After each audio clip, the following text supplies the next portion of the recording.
دیر آئے لیکن درست آئے۔ جی ہاں، پاکستان تحریک انصاف اب یہ اصولی طور پر فیصلہ کر چکی ہے کہ جن چیزوں سے اسے ماضی میں نقصان پہنچا وہ مستقبل میں یہ چیزیں نہیں کرے گی، لیکن اس چیز کے ساتھ ساتھ وہ ایک اور چیز پر بضد ہے کہ جس چیز نے ملک کو نقصان پہنچایا وہ چیزیں وہ لازمی کریں گے۔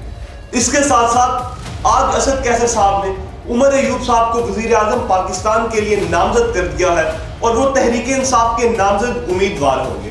عمر ایوب کون ہے اور ان کا ایوب خان کے ساتھ کیا تعلق ہے؟ آخر وہ کون سے فیصلے ہیں جو پاکستان تحریک انصاف نے ملک کی خاطر کیے اور وہ کون سے فیصلے ہیں جن پہ پاکستان تحریک انصاف بضد ہے کہ وہ بے شک وہ ملک کو نقصان ہو لیکن وہ یہ فیصلوں پر ڈٹے رہیں گے؟ یہ تمام چیزیں جاننے سے پہلے اگر آپ ہمارے اس چینل پر نئے ہیں تو ہمارے اس چینل کو سبسکرائب کریں تاکہ اس سبسکرائب سے ہمارے حوصلے بڑھیں۔ میں ہوں آپ کا ہوسٹ حمزہ طاہر اور آپ دیکھ رہے ہیں میرا یوٹیوب چینل اسٹیٹ ٹاک۔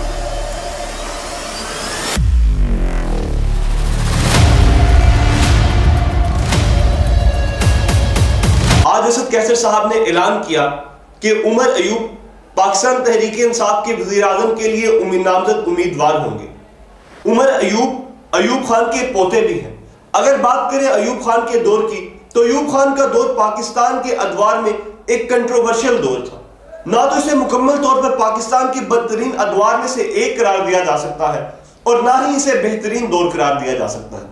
اگر ہم بات کریں اس دور کی کچھ پوزیٹیو اسپیکٹ کی تو سب سے پہلے زراعت بہت تیزی سے بڑھی اور اس کے ساتھ ساتھ پاکستان کی جو اکانومی ہے وہ بہت تیزی سے گرو کرنے لگی۔ پاکستان کا نہری نظام بہت بہتر ہوا کیونکہ بہت سارے ڈیم بنے۔ لیکن اگر ہم بات کریں اس دور کی برائیوں کی تو اس دور میں 1962 کا آئین، صدارتی نظام اور سب سے بڑھ کر آنے والے دور میں جو ڈکٹیٹرز ہیں ان کے لیے رستہ کھول دیا گیا اور ان کو بتایا گیا کہ وہ بیک ڈور سے بھی آ سکتے ہیں۔ جب ایوب خان صاحب کا دور ختم ہوا تو یوں لگا کہ ان کی خاندانی پولیٹکس اب ختم ہو جائے گی کیونکہ یہ بیک ڈور سے آئے تھے۔ لیکن اس کے بعد گوہر ایوب خان صاحب پاکستان کے وزیر داخلہ بنے اور اب عمر ایوب پاکستان تحریک انصاف کے نامزد امیدوار ہیں وزیر اعظم کے لیے۔ لہٰذا وقت نے ایک دفعہ پھر سے کروٹ لی ہے اور شاید اگر پاکستان پیپلز پارٹی ان کا ساتھ دے تو عمر ایوب کو ایک دفعہ پاکستان کا وزیر اعظم بنتے ہوئے دیکھ رہے ہیں۔ عمر ایوب کی پرسنالٹی پر اگر بات کریں تو عمر ایوب پاکستان تحریک انصاف کے ساتھ ڈٹے رہے اور ان کے والد کے جنازے تک کے لیے دعا بھی ان کو نہیں کرنے دی گئی اور وہ انتہائی فسطائیت کے عالم میں بھی پاکستان تحریک انصاف کے ساتھ کھڑے رہے اور شاید عمران خان نے انہیں اسی چیز کا صلہ دیا ہے۔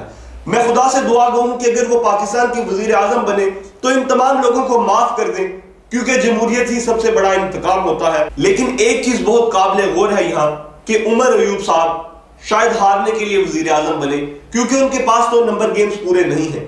لیکن بار بار گوہر خان صاحب کا یہ دعویٰ ہے جو چیئرمین پاکستان تحریک انصاف ہے کہ ان کے پاس نمبر گیمز پورے ہیں اور اس بات میں بھی کوئی مذائقہ نہیں ہے کہ پاکستان تحریک انصاف کسی اور پارٹی کے ساتھ مل کر پاکستان کے لیے کام کرے۔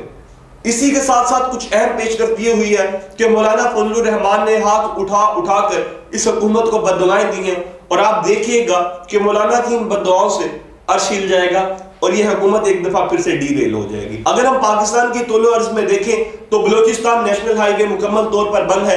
کے پی کے میں مولانا نے احتجاج کی کال دے دی ہے، پاکستان تحریک انصاف احتجاج کر رہی ہے۔ سو ہم اس سے یہ نتیجہ اخذ کر سکتے ہیں کہ شاید آنے والے ادوار میں بھی پاکستان کی جو بھی حکومت بنے وہ ایک سٹیبل حکومت نہ بنے اور اسے بہت ساری مشکلات کا سامنا کرے۔ اگر ہم بات کریں پاکستان تحریک انصاف کے فیصلوں کی، جو غلطیاں انہوں نے ماضی میں کی اس دفعہ وہ نہ کرنے کا انہوں نے فیصلہ کیا ہے اور اسد کیسر صاحب نے یہ کہا ہے کہ وہ اسمبلیاں نہیں چھوڑیں گے اور اسمبلیوں میں ڈٹ کر مقابلہ کریں گے۔ اسی طرح پنجاب اور کے پی کی اسمبلی چھوڑنے پر پاکستان تحریک انصاف کو شدید رد عمل کا سامنا کرنا پڑا تھا اور اسمبلی کے اسپیکر تک کو جو ابھی تک جیل میں ہے جناب پرویز الہی صاحب کو قید بند کی صحبتیں برداشت کرنی پڑی۔ اس کے ساتھ ساتھ عمران خان کو قید و بند کی صحبتیں برداشت کرنا پڑی اور شاید 9 مئی کا واقعہ بھی اسی کی ایک کڑی تھی جو کہ ایک انتہائی افسوسناک واقعہ تھا۔ اداروں پر حملہ کسی طور بھی قابل قبول نہیں ہونا چاہیے۔ اگر پاکستان تحریک انصاف اپوزیشن میں بیٹھے گی تو پاکستان کی جمہوریت مزید پھلے گی اور پھولے گی اور اس سے ادارے مضبوط ہوں گے اور جو اسٹیبلشمنٹ کا رول ہے وہ بہت محدود رہ جائے گا کیونکہ عدلیہ کے مضبوط ہونے سے پاکستان کا میڈیا جو باقی ادارے ہیں وہ بھی مضبوط ہوں گے. پاکستان کی پارلیمنٹ پر انحصار کرتے ہیں تمام ادارے. جتنا پارلیمنٹ مضبوط ہوگی اتنا ہی ادارے مضبوط ہوں گے. اور اگر اپوزیشن اور حکومت ڈیفرنٹ پیجز پہ ہوگی اور جو ڈیفرنٹ طریقوں سے اپوزیشن جو ہے کوشش کرے گی تو شاید پاکستان میں ایک کمپٹیشن کی فضا بڑھے اور پاکستان کی جو چیزیں ہیں بہتر سے بہترین کی طرف گامزن ہوں. لیکن اس کے ساتھ ساتھ پاکستان تحریک انصاف نے اعلان کیا ہے کہ وہ ان نتائج کو نہیں مانتی اور وہی 2014 والا دھرنا وہ واپس دیں گے. اور وہ تمام پارٹیاں جیسا کہ JUIF ہو گئی اور جو باقی جتنی بھی پارٹیاں ہیں جماعت اسلامی ہو گئی جو اس چیز پہ احتجاج کر رہی ہیں کہ الیکشن فری اینڈ فیئر نہیں ہوئے وہ ان تمام کا ساتھ دیں گی.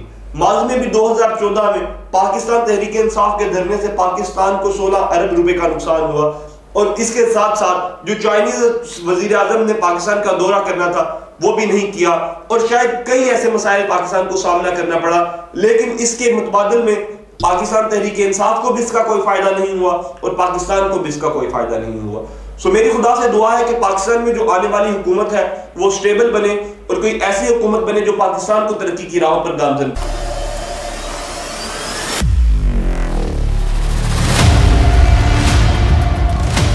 انشاءاللہ آنے والی ویڈیو میں ہم قانونی نقطہ نظر پر گفتگو کریں گے کہ پاکستان تحریک انصاف کے قانونی نقطہ نظر کیا ہونا چاہیے.